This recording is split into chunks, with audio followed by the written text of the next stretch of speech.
Bonsoir à tous, ravi de vous accompagner pour cette nouvelle édition sur Monaco Info. Voici les titres de votre journal que nous débuterons par un chiffre, 7000. C'est le nombre de pas conseillés de réaliser chaque jour pour garder la forme. Marcher aurait de nombreux bénéfices, on vous dit tout dans quelques instants.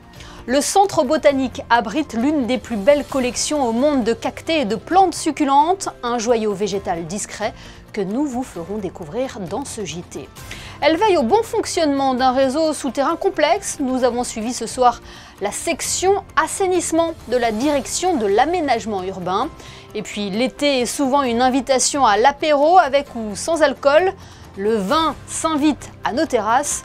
Jonathan Durand-Olivier, président de l'association monégasque des sommeliers, nous dévoilera les dernières tendances qui bousculent parfois les codes. La Côte d'Azur a battu des records de température cette nuit avec un mercure avoisinant les 28 degrés au lever du jour. Monaco n'est pas épargné par cette vague de chaleur intense. Le thermomètre devrait grimper jusqu'à 36 degrés dans les prochains jours, une situation qui devrait durer, comme nous le confirmeront les prévisions météo en fin de journal. Il est donc important de rappeler les bons réflexes à adopter, à commencer par s'hydrater régulièrement. Il faut également éviter de sortir aux heures les plus chaudes, sans pour autant délaisser une activité physique. Dans l'imaginaire collectif, il faudrait marcher 10 000 pas par jour pour être en bonne santé.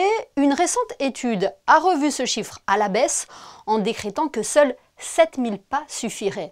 Alban Gingembre et Camille Caloni ont enquêté. Marcher 10 000 pas par jour pour être en bonne santé. Vérité scientifique ou simple argument marketing? De récentes études suggèrent que seuls 7 000 pas suffiraient. Et vous, à combien de pas êtes-vous au quotidien? À mon avis, entre 4 000 et 6 000 peut-être, je vais dire. Sauf en vacances, là un peu plus quand même. Par jour au moins 1000 pas à peu près. Une centaine, 200 peut-être. Des pas, bien plus. Des pas, ouais, de 300, 1000. 2000, 3000, facile. 10,000, yeah, something like that.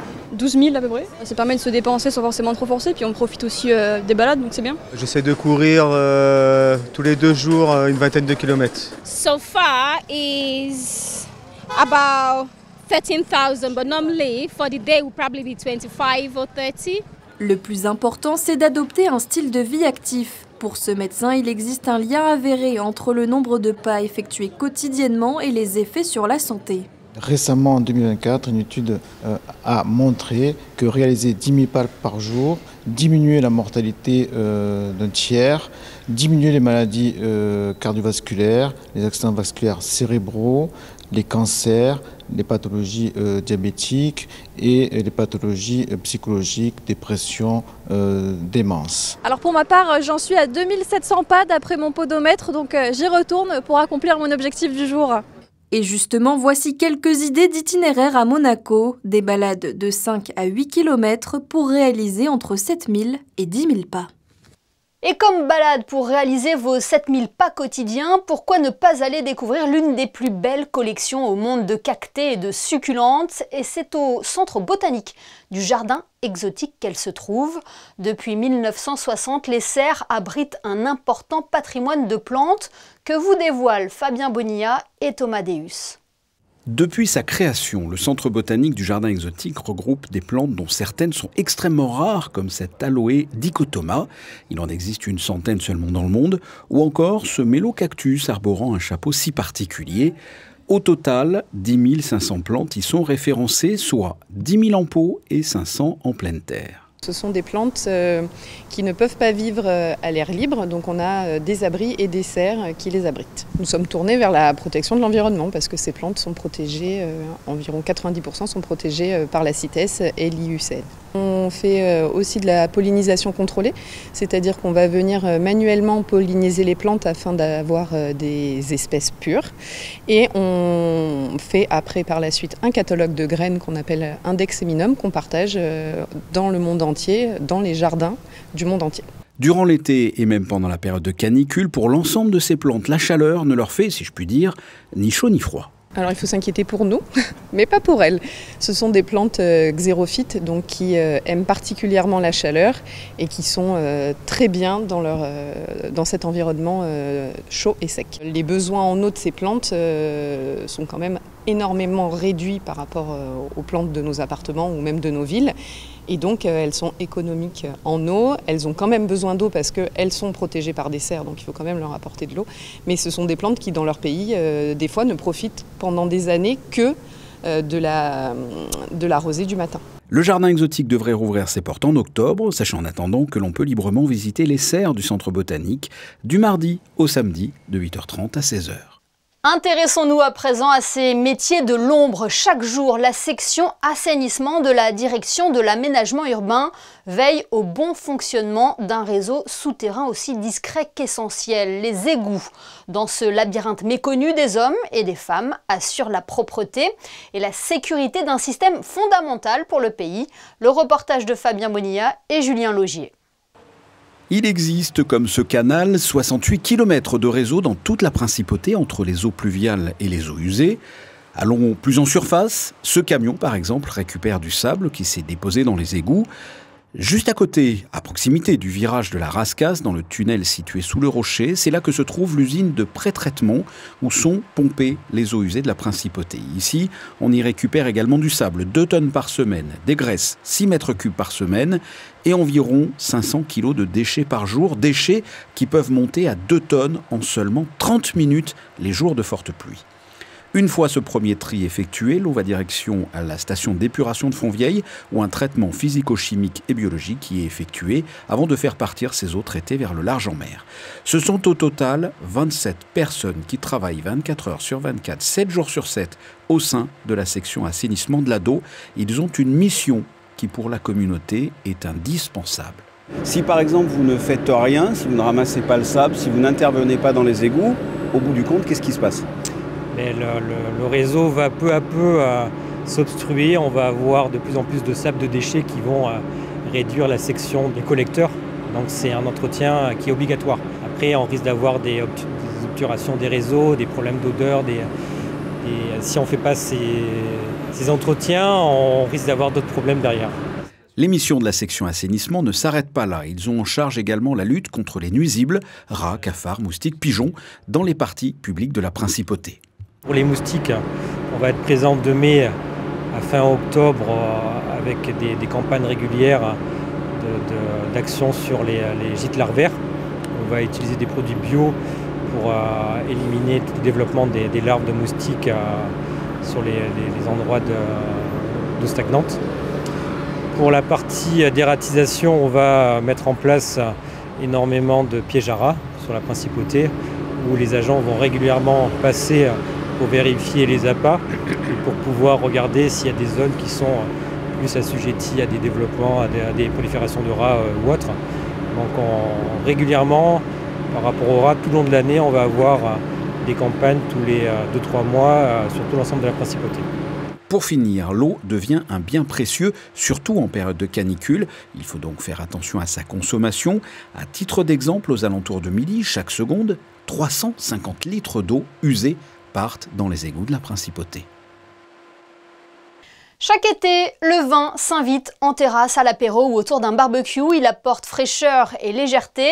En 2025, les tendances évoluent avec même des vins sans alcool qui bousculent les codes. Une nouvelle manière de déguster. Alors, quels sont les vins qui font vibrer l'été, toujours avec modération bien évidemment?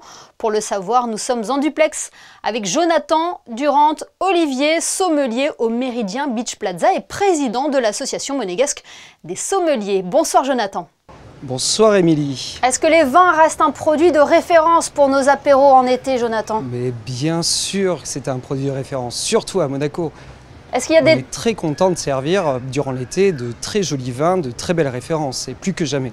Est-ce qu'il y a des tendances récentes ou des nouveautés qui se démarquent cette année? Vous savez, au-delà de la couleur fétiche, on va dire le rosé de l'été, vous savez, aujourd'hui les rouges reviennent énormément. Et les rouges frais, un peu goulayants, vous savez. Et puis nous, les sommeliers, on a cette habitude de rafraîchir un peu, on va dire, les rouges, et ce qui a tendance de les rendre beaucoup plus abordables, et surtout en période de grande chaleur. Mettre du rouge au frigo, ça se fait? Alors, ça se fait, ça peut se faire. L'essentiel, c'est pas de le boire trop frais.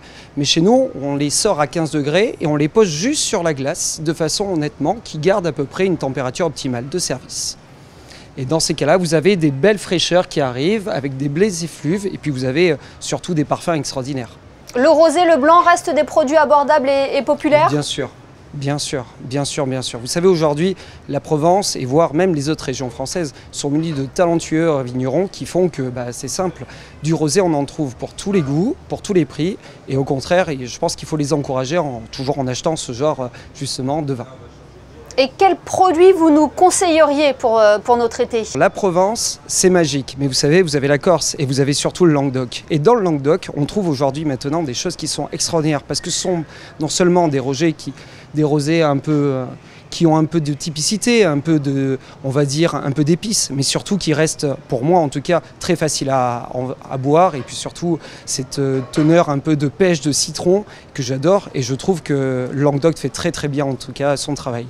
On parlait tout à l'heure, Jonathan, du rouge à mettre au frais. Oui. Il y a toujours une question aussi qui revient et qui fait débat au moment de l'été. Est-ce qu'on peut mettre des glaçons dans son rosé ? Si vous avez envie de mettre des glaçons dans votre rosé, vous mettez des glaçons dans le rosé. Mais c'est tellement dommage de mettre des glaçons dans son rosé. Il vaut mieux rafraîchir la bouteille. Je vais vous expliquer pourquoi. Parce que si vous rajoutez de l'eau, parce que le glaçon c'est de l'eau, tout simplement, vous allez simplement diluer votre produit et surtout vous allez diluer, on va dire, cet échange que vous avez entre vous et le vin. Et c'est bien dommage. Est-ce que le marché du vin est un marché qui arrive à se renouveler ? Eh ben oui.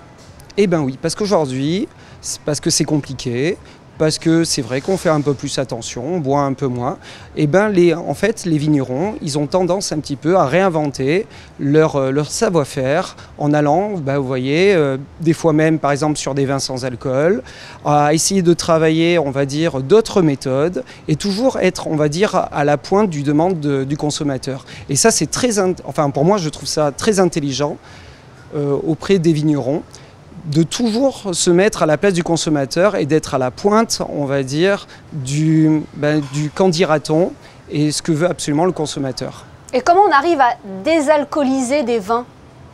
Ah, ça c'est une bonne question. Alors, si vous avez 2 heures devant vous, je vous explique. Mais comme on n'a pas 2 heures, non, alors on va synthétiser. En fait, la seule solution pour désalcooliser, c'est faire du vin en premier et après petit à petit de le désalcooliser en faisant tout simplement par évaporation et en le faisant, mais vraiment par minutie, un tout petit peu bouillir de façon à ce que justement on ne désarme pas et surtout on n'enlève pas les saveurs du vin. Et en tant que sommelier, est-ce que c'est une carte que l'on travaille autant que celle des vins ? Alors bien sûr, mais de toute façon, vous savez, on ne fait jamais une carte pour soi-même, on fait les cartes pour les clients. Quand on a des clients qui sont demandeurs, on se doit justement d'être à l'écoute et surtout de se dire pourquoi pas. Et finalement, pourquoi pas. Vous savez, dans pas très longtemps, je vais goûter mon premier vin de litchi. Vous savez, le vin de litchi, c'est extraordinaire. Et pourtant, parce que déjà, on a déjà une petite demande et on se dit pourquoi pas. Vous officiez, Jonathan, au Méridien Beach Plaza. Vous êtes aussi depuis quelques mois le président de l'association monégasque des sommeliers. C'est une structure, oui, depuis 8 mois. Une structure discrète, mais implantée depuis une trentaine d'années déjà en principauté. Alors discrète, non, on ne va pas dire discrète et encore moins confidentielle. Au contraire, on est là justement pour réveiller la sommellerie de Monaco et pour faire en sorte que ce métier justement reste un super métier, en tout cas au sein de notre principauté. Et par les actions qu'on met, mes collaborateurs et moi, tout le bureau, mais aussi chaque membre de l'association, on a à peu près une 60aine, et je trouve qu'on réveille un petit peu, on va dire, les papilles de la mentalité des gens.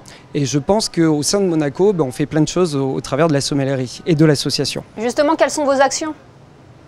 Alors, mes actions, c'est faire toujours découvrir plein de choses au monde du vin, c'est-à-dire qu'on fait des masterclass, on fait des voyages, mais surtout, on fait des grands dîners tels que le gala qu'on va faire au Yacht Club le 31 octobre. Donc, c'est un super gala qui va en fait réunir les plus belles étiquettes du cru de 1855 de Bordeaux.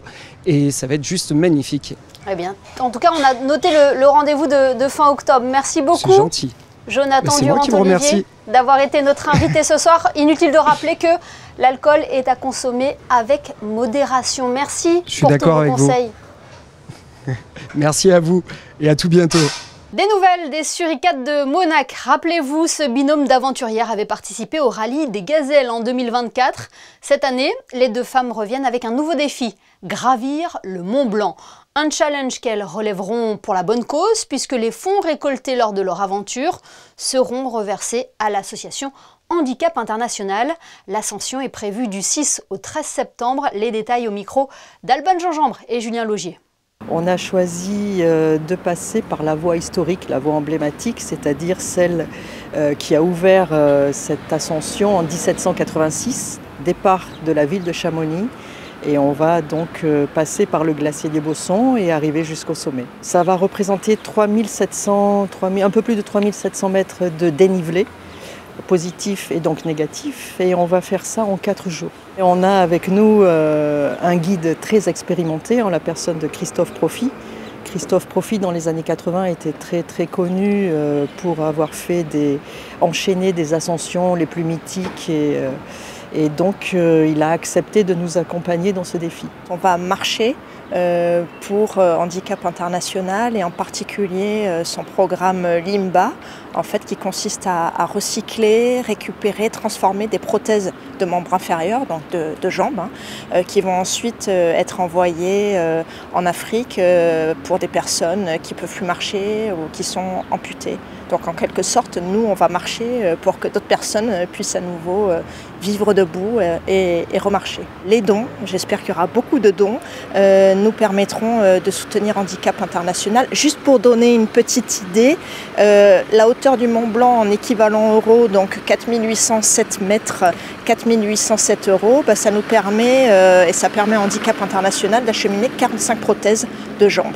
Donc on espère atteindre bien sûr le Mont Blanc, atteindre ce défi, cette somme et voir faire, pourquoi pas, 1 fois, 2 fois, 3 fois le Mont Blanc en équivalent euro. Voilà pour cette nouvelle aventure des Suricates de Monac à suivre et à soutenir sur les réseaux sociaux notamment. Les expositions estivales sont nombreuses en principauté. Si le Grimaldi Forum présente couleurs jusqu'à la fin du mois, le nouveau Musée national de Monaco propose lui les années folles de Coco Chanel à la Villa Paloma et Cactus à la Villa Saubert. C'est justement cette dernière que nous allons vous faire découvrir ce soir. Visite guidée avec Gaëtan Lebrun et Julien Laugier. Avec ces cactus qui dégoulinent comme des serpents. Le nouveau musée national de Monaco propose une plongée inédite dans l'univers fascinant des plantes grasses. L'exposition, sobrement intitulée Cactus, réunit une centaine d'œuvres mêlant art, design, cinéma et botanique, avec au cœur de cette présentation une plante que l'on croyait familière, mais qui révèle ici toute sa richesse esthétique et symbolique. Le cactus, il est intéressant parce qu'il est très important dans les paysages de la Méditerranée, ici à Monaco et partout ailleurs. C'est une famille assez emblématique. On a perdu un peu aujourd'hui ce regard sur le vivant, cette capacité à le nommer, à le caractériser. Le cactus fait partie de ces plantes que, dès les plus jeunes âges, on va pouvoir identifier, nommer. Mais on voit aussi qu'à travers l'histoire naturelle et à travers l'art, c'est aussi une plante qui a beaucoup de choses à nous dire sur la période que l'on traverse. Beaucoup de questions traversent finalement cette figure du cactus qui résiste, qui a des adaptations extraordinaires pour économiser l'eau, pour résister à la chaleur. Donc c'était une plante en quelque sorte idéale pour évoquer et en tout cas contextualiser ce regard sur le vivant à l'époque contemporaine. Fruit d'une collaboration avec le musée Yves Saint-Laurent de Marrakech, cette exposition explore aussi les liens entre nature et création artistique. L'exposition est née à Marrakech, j'allais dire on a presque avec Marc Janson planté une graine au Maroc et à Monaco elle prend toute son ampleur, j'allais dire elle a fleuri.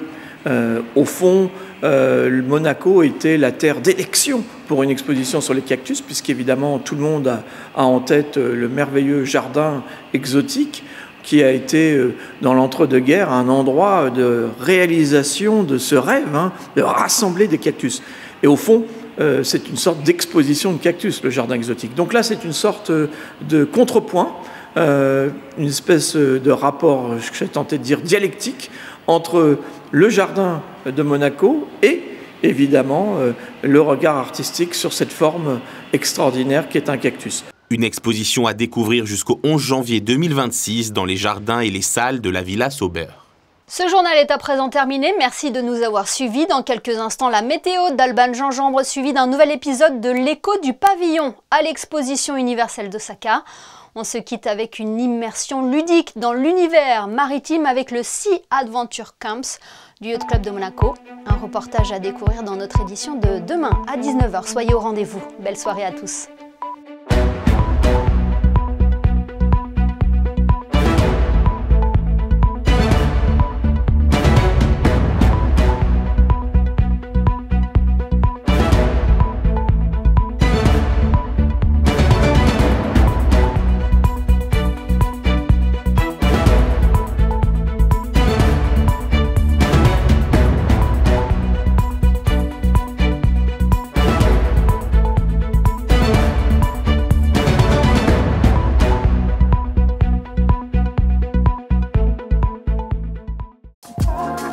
Retrouvez la météo avec Maya Bay, le restaurant référence thaï japonais de Monaco. Bonsoir à tous, la vigilance canicule est toujours de mise sur la Côte d'Azur. Demain, quelques nuages, mais un beau temps malgré tout. Il fera très chaud, les températures seront comprises entre 26 et 32 degrés, ressenti 40 au soleil. Pensez toujours à vous protéger. Le jeudi 14 août, nous fêtons les Évrards, qui signifie courageux en allemand. C'était la météo avec Maya Bay, le restaurant référence thaï japonais de Monaco.